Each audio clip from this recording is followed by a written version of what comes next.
লেচেৰাৰ এখন ধুনীয়া ভাজি আজি দুপৰীয়াৰ সাজত আছিলে। নমস্কাৰ বন্ধু বান্ধৱীসকল, মোৰ ফেচবুক পেজ আৰু ইউটিউব চেনেলৰ সকলো বন্ধু বান্ধৱীকে পুনৰবাৰ স্বাগতম জনালোঁ। আৰু আজি দুপৰীয়াৰ এয়া যোগাৰ কৰি লৈছোঁ। লেচেৰা আলুখিনি অকণমান বেলেগকৈ ভাজিম আজি। আৰু প্ৰথমতে মই কেৰাহীত তেল দি ল'লোঁ আৰু এতিয়া লেচেৰাখিনি প্ৰথমতে মই ভাজি ল'ম। আৰু লেচেৰাখিনি আৰু আলুখিনি মই বেলেগ বেলেগকৈ ভাজিম।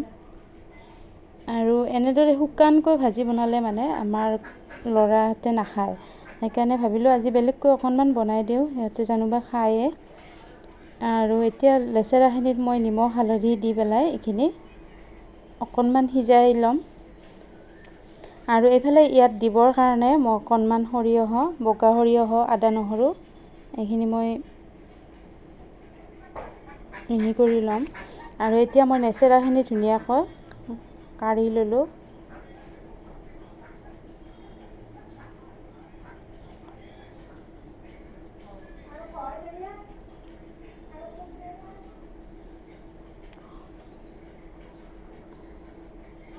আৰু এতিয়া সেই একেখিনি তেলতে মই আলুখিনিও ভাজিম। আৰু যিহেতুকে আলুখিনিও মই ধুনীয়াকৈ সৰু সৰুকৈ কাটি লৈছোঁ, এইখিনি বেছি সময় নালাগে সিজিবলৈ, প্ৰায় 80% মান সিজিলেই হৈ যাব। আৰু ইয়াতো মই নিমখ হালধি অকণমান দি পেলাই এইখিনিও মই ধুনীয়াকৈ ভাজি ল'ম।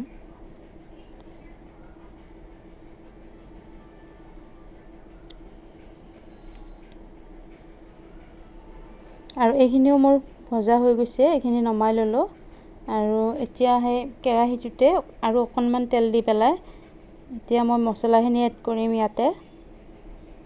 আৰু প্ৰথমতে মই পিঁয়াজ, কেঁচা জলকীয়া দি পেলাই ভাজি ল'লোঁ এইখিনি।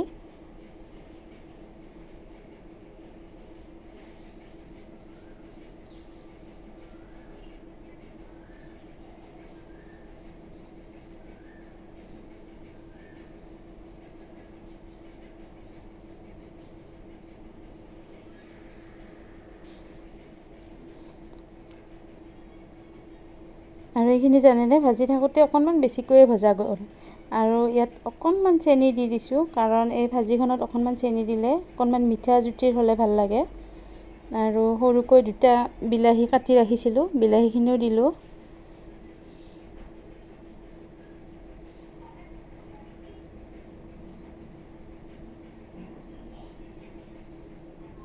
আৰু এতিয়া মই বিলাহীখিনিও ধুনীয়াকৈ ভাজি সিজাই ল'ম।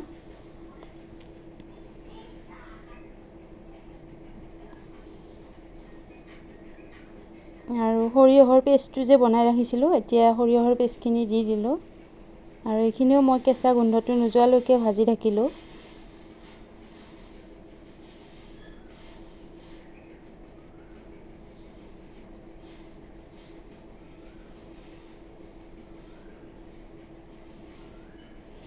আৰু এইখিনি ভজা হোৱাত মই গুড়া মছলাখিনি এড কৰিলোঁ।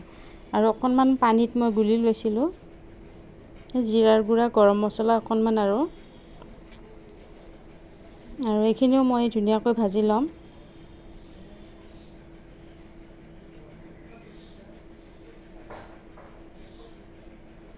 আৰু এতিয়া মই ভাজি ৰখা লেচেৰা আৰু আলুখিনি ইয়াতে ঢালি দিলোঁ। আৰু যিহেতুকে লেচেৰা আৰু আলুখিনি সিজাই ভালদৰে ভজা হৈয়ে আছে, গতিকে আৰু বেছি সময় ভাজিব নালাগে। এতিয়া মাত্ৰ মছলাখিনি মিক্স হোৱাকৈ অকণমান পানী দিলোঁ।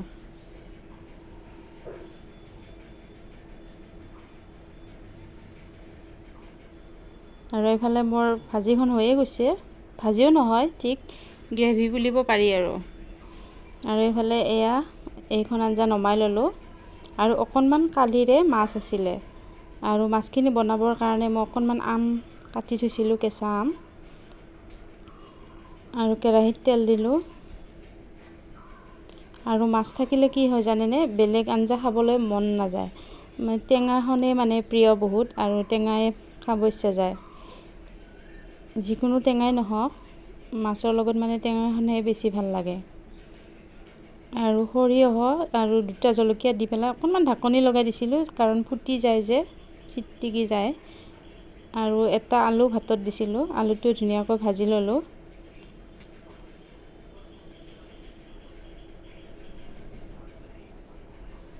আৰু যিহেতুকে এইখন টেঙাৰ আঞ্জা, গতিকে ইয়াত মইতো একো মছলা নিদিওঁ, অকল নিমখ হালধি আৰু জলকীয়া এইখিনি দি পেলাই মই আম টেঙাৰ আঞ্জাখন বনালোঁ।